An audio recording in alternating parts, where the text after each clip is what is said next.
Church അപ്ഡേറ്റ്സിലേക്ക് സ്വാഗതം. ക്രിസ്തുമസിനെ വീടുകളിൽ പുൽക്കൂടുകൾ നിർമ്മിക്കുവാൻ ആഹ്വാനവുമായി Francis പാപ്പ. കഴിഞ്ഞ ദിവസം വിശ്വാസികളെ അഭിസംബോധന ചെയ്തുകൊണ്ടുള്ള ഫ്രാൻസിസ് പാപ്പയുടെ സന്ദേശവേളയിലാണ് ആഹ്വാനം നടത്തിയത്. പുൽക്കൂടുകളുടെ പ്രാധാന്യം എടുത്തു പറഞ്ഞ പാപ്പ വീടുകളിൽ പുൽക്കൂടുകൾ നിർമ്മിക്കുവാൻ എല്ലാവരോടും ആഹ്വാനം ചെയ്തു. നമ്മുടെ ഇടയിൽ വസിക്കുവാൻ ഇറങ്ങിവന്ന യേശുവിനെ ജീവിതത്തിൽ സ്മരിക്കുന്നതിനുള്ള ഒരു വലിയ ഉത്തേജന മാർഗമാണ് ഈ പുൽക്കൂടുകളെന്നും പാപ്പ അനുസ്മരിച്ചു. സ്വേച്ഛാധിപത്യത്തെ തുടർന്ന് കുപ്രസിദ്ധിയാർജിച്ച നിക്കാരാഗ്വയിൽ അവശേഷിക്കുന്ന കത്തോലിക്ക സന്യാസിനികൾ രാജ്യം വിടണമെന്ന് മുന്നറിയിപ്പ്.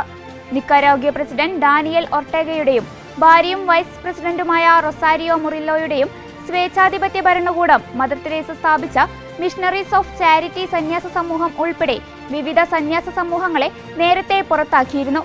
രാജ്യത്ത് അവശേഷിക്കുന്ന സന്യാസിനികൾ ഡിസംബറോടെ രാജ്യത്തിന് പുറത്തു പോകണമെന്നാണ് അന്ത്യശാസനം നൽകിയിരിക്കുന്നത്.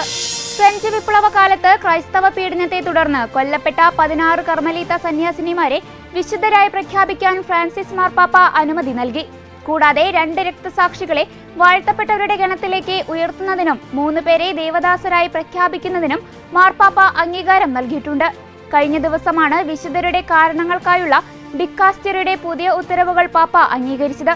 1789 ഫ്രഞ്ച് വിപ്ലവം പൊട്ടിപ്പുറപ്പെട്ടതിനെ തുടർന്ന് മാക്സിമിലിയൻ റോബസ്പിയർ പ്രോത്സാഹിപ്പിച്ച പൊതുവധശിക്ഷകളും ശിരച്ഛേദനവും പതിവായിരുന്നു.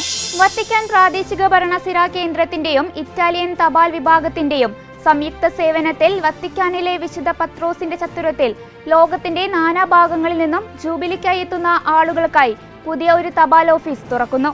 ഇന്ന് ഇറ്റാലിയൻ സമയം രാവിലെ 10 മണിക്കാണ് ഉദ്ഘാടനം. വത്തിക്കാൻ രാജ്യത്തിന്റെ ഗവർണറേറ്റ് പ്രസിഡന്റ് കർദിനാൾ ഫെർണാണ്ടോ വെർഗാസ് അൽസാഗയും ഇറ്റാലിയൻ തപാൽ വിഭാഗത്തിന്റെ മേധാവി ഡോക്ടർ ജൂസെപ്പെ ലാസ്കോയും ചേർന്നാണ് ഉദ്ഘാടനം നിർവഹിക്കുന്നത്. സമരച്ചൂടിലും പതിവ് തെറ്റാതെ മുനമ്പത്ത് ക്രിസ്തുമസ് ആഘോഷങ്ങൾ. മുനമ്പം വേളാങ്കണ്ണി മാതാ ദേവാലയത്തിന്റെ നേതൃത്വത്തിലാണ് ഏകസ്ഥർക്കായി ക്രിസ്തുമസ് ആഘോഷങ്ങൾ സംഘടിപ്പിച്ചത്. ക്രിസ്തുമസിന്റെ സന്തോഷം പകർന്നുകൊണ്ട് ആഘോഷങ്ങളിൽ പങ്കെടുത്തവർക്ക് സഹവികാരി ആന്റണി തോമസ് സമ്മാനങ്ങൾ നൽകി. ഒരു കാലത്ത് ഇവർക്ക് എല്ലാമായിരുന്നവർ ഇപ്പോൾ അവരോടൊപ്പമില്ല. അതുകൊണ്ട് തന്നെ സമരച്ചൂടിലും അവരോടൊപ്പം ഇടവകയും ഒന്ന് ചേരുന്നു. ഇതോടെ ചർച്ച് അപ്ഡേറ്റ്സ് പൂർണ്ണമാകുന്നു. നന്ദി.